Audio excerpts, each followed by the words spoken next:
Christopher Nolan, हाँ Christopher Nolan, ये एक नाम नहीं एक नशा है, क्योंकि इस बंदे की फिल्में ब्रह्मांड के बाहर की होती हैं।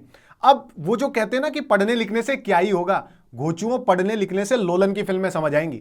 ये बंदा सच में फिल्म मेकिंग को लेकर एकदम पागल है। टेनेट में असली का प्लेन उड़ा दिया और ओपनहाइमर में तो बैंच न्यूक्लियर बम ही फोड़ दिया। असली का नहीं लेकिन बहुत ज्यादा रियलिस्टिक, और अगर इसे असली का बम भी दे दिया जाता ना तो ये फोड़ ही डालता, फिर हम रॉबर्ट ओपनहाइमर के साथ बैठकर ऊपर से फिल्म देख रहे होते। तो चलिए आज बात करते हैं ओपनहाइमर के बारे में और इसकी अंट शंट हाइप के बारे में। इंडिया पर और इंडियन सिनेमा पर इसका क्या इंपैक्ट होगा, इसका जो नशा है वो सालों साल कैसे चलेगा, जानेंगे बिना किसी बकचोदी के। तो चलिए शुरू करते हैं। तो ओपनहाइमर के सुर्खियों में रहने का सबसे बड़ा कारण है क्रिस्टोफर नोलन, मतलब क्रिस्टोफर नोलन। और ये एक डायरेक्टर दुनिया में ऐसा है जिसके नाम पर ही स्टूडियो फिल्में बेचकर लाखों छापते हैं। भाई बंदे ने गजब की बैटमैन फिल्में तो बनाई हैं और बीच में ही घुसा दी डार्क नाइट ट्रायलॉजी, जो इस दुनिया की एक सबसे बड़ी सुपर हीरो मूवी बनकर बाहर निकली है। इसके बाद वार्नर ब्रोस बोला, लोलन ब्रो तू तो बस फिल्में बना, पैसा मैं पानी की तरह बहा देगा। उसके बाद तो नोलन भाई साहब कहीं रुके ही नहीं, बना डाली इंसेप्शन और डंकर्क जैसी फिल्में जो सिर्फ कहानी नहीं बल्कि पूरा एक्सपीरियंस परोसती है। इसके बाद दुनिया में नोलन भाई का दबदबा ऐसा फैला कि सब बोले नोलन नोलन नोलन नोलन। तो यार जोक्स अपार्ट, लेकिन फिल्म मेकिंग को लेकर इस बंदे का जो डेडिकेशन है ना उसके लिए सच में हैट्स ऑफ यार, हैट्स ऑफ। तो अपने आर्ट के इसी डेडिकेशन से नोलन भाई ने ओपनहाइमर को इतना ग्रैंड बना दिया, कोई सोच भी नहीं सकता था कि एक बायोग्राफिकल फिल्म भी इस लेवल पर बन सकती है। तो सच में नोलन इज द किंग। तो देखो नोलन ब्रो की फिल्मों में कास्टिंग तो हमेशा से गजब की रही है, लेकिन ओपनहाइमर में तो ये बहुत ज्यादा गजब की है। नोलन के बाद इस फिल्म का असली हीरा है किलियन मर्फी। जब एक्टिंग की बात आती है ना तब ये बंदा भाई आग ही लगा देता है। 20 साल से किलियन मर्फी नोलन की फिल्मों में इधर उधर नजर आए हैं, लेकिन अब जब लीड रोल मिला तो इसने टॉमी शेल्बी की तरह ही जे रॉबर्ट ओपनहाइमर को स्क्रीन पर जिंदा कर डाला। तो मर्फी साहब अगर आप ये वीडियो देख रहे हो ना तो सबसे पहले तो चैनल को सब्सक्राइब कर लो। हेड्स ऑफ टू यू यार, क्या एक्टिंग की हो, बवाल कर दियो एकदम। मैं तो आपका बहुत बड़ा पंखा हो गया हूं। गजब टूबीबाज आदमी। तो ये इस फिल्म की क्रेज का दूसरा सबसे बड़ा कारण रहा है। लेकिन किलियन मर्फी तो सिर्फ एक शुरुआत है, क्योंकि इस फिल्म में हम देखते हैं हमारे दिलों की धड़कन मार्वल विधानसभा क्षेत्र से एवेंजर पार्टी के बाहुबली नेता आयरन मैन यानी कि रॉबर्ट डाउनी जूनियर को, और वो भी एक ऐसे किरदार में जिसमें उन्होंने अपने आप को पूरा डुबा ही दिया है। एकदम ही ऑसम। इनके अलावा भी फिल्म में बहुत सारा करंट देने वाला माल है जिनका नाम नहीं लेकिन शक्ल तो तुम्हें जरूर याद होगी। भाई साहब इस फिल्म को बनाने की जो प्रोसेस है ना उसको देखकर तुम बोलोगे उठा ले रे देवा, उठा ले रे बाबा। इस फिल्म में एक भी सीजीआई शॉट नहीं है, 100% पूरी फिल्म कैमरा पर शूट हुई है। ये अपने आप में एक बहुत बड़ी अचीवमेंट है। लेकिन नोलन भाऊ अभी कहां रुकने वाले थे, उन्होंने इस फिल्म को आईमैक्स कैमरा से शूट किया है। पूरी दुनिया में अभी सिर्फ 12 ही आईमैक्स कैमरे हैं और इसका एक हफ्ते का रेंट है $16,000 यानी कि 13 लाख रुपए। और पूरी ओपनहाइमर फिल्म इसी कैमरे से शूट हुई है, यानी कि मेरे पास पैसे की कमी नहीं है। नोलन भाई ने इस फिल्म के ब्लैक एंड व्हाइट सीन्स को परफेक्टली शूट करने के लिए कोडेक के साथ मिलकर एक नई आईमैक्स रील ही बना डाली। और अभी तो रुको, क्लाइमैक्स अभी बाकी है। अब धमाके तो तुमने फिल्मों में बहुत देखे होंगे, लेकिन नोलन भाई चाहता था कि एक ऐसा धमाका हो, ऐसा धमाका जिससे थिएटर में बैठे हर एक इंसान की फटकर ऐसे हाथ में आ जानी चाहिए। इसीलिए असली न्यूक्लियर बम जितना बड़ा बम बनाया, उसे फोड़ा और फिर उसे कैमरा से शूट भी किया।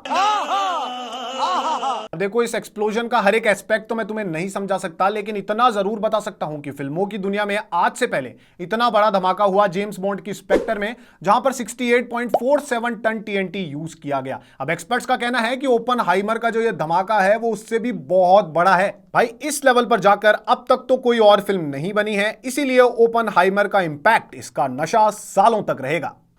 तो अब देखो भाई, इस कहानी की शुरुआत हुई नोलन भाई के दिमाग में जब रॉबर्ट पैटिंसन ने उन्हें एक किताब गिफ्ट की जिसमें रॉबर्ट ओपनहाइमर के कोट्स और उनके स्पीचेस थे।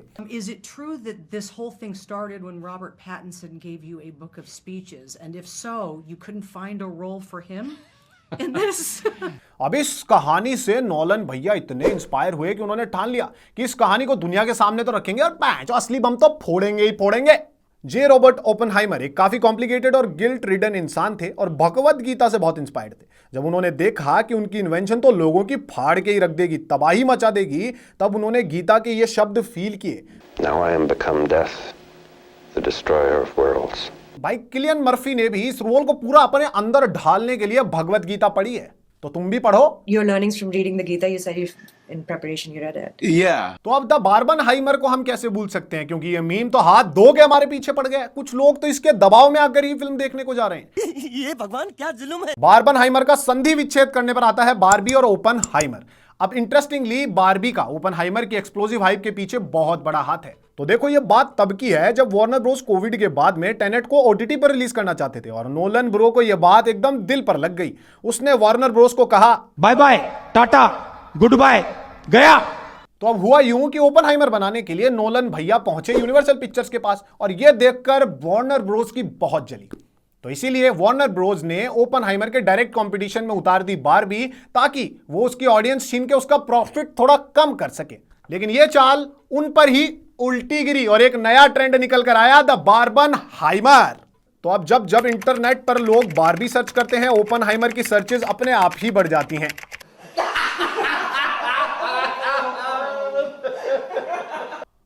तो देखो अब समय हो चला है, इसीलिए इस विषय पर ज्यादा बकचोदी नहीं कर पाऊंगा। लेकिन अगर इस वीडियो पर 10,000 से ज्यादा लाइक गए ना, तो ऐसे बैठकर वीडियो बनाऊंगा। तो अब ये फिल्म इतना बवाल मचा कैसे रही है, ये तो तुम समझ गए होगे, क्योंकि इतनी देर से बकचोदी कर करके तुमको यही तो समझा रहा हूं। और अगर अब भी समझ में नहीं आया तो नोलन भाई का नंबर डिस्क्रिप्शन में डाल दूंगा, खुद जाकर उसी से पूछ लेना। तो देखो इंडिया खुद ओपनहाइमर की एक्सप्लोसिव हाइप में एक एडिशनल रीजन हो सकता है, क्योंकि यहां पर युवा लोग बहुत ज्यादा हैं और वो अपनी नौकरी को लेकर उतना सीरियस नहीं है जितना फिल्म्स को लेकर है। इसीलिए तो इतनी महंगी टिकटें होने के बाद भी दमादम टिकटें बिक रही है। आईमैक्स थिएटर इंडिया में है नहीं, फिर भी शो हाउसफुल जा रहे हैं। तो अब इसका इंपैक्ट होगा ये कि थिएटर्स में जाकर मूवी देखने का क्रेज वापस से जिंदा होगा और इससे शायद कुछ इंडियन डायरेक्टर्स को भी थोड़ी अकल आ जाए कि फिल्म का मतलब चूतिया काटना नहीं होता है, बल्कि नशे की तरह सर चढ़ने वाला एक्सपीरियंस देना होता है। तो देखो बोल बोल के मैं भी थक चुका हूं, वीडियो को यहीं खत्म करते हैं। लेकिन कमेंट में बकचोदी रुकनी नहीं चाहिए, मैं भी उस बकचोदी का हिस्सा बनना चाहता हूं। घर में जितनी भी YouTube आईडी है सबसे वीडियो को लाइक कर दो और सब्सक्राइब का बटन लाल से सफेद कर डालो। और हाँ, ये वीडियो दिखाकर अगर तुम नजदीकी सिनेमा घरों में जाते हो तो तुम्हें ओपनहाइमर फ्री में दिखाई जाएगी। 5 अच्छा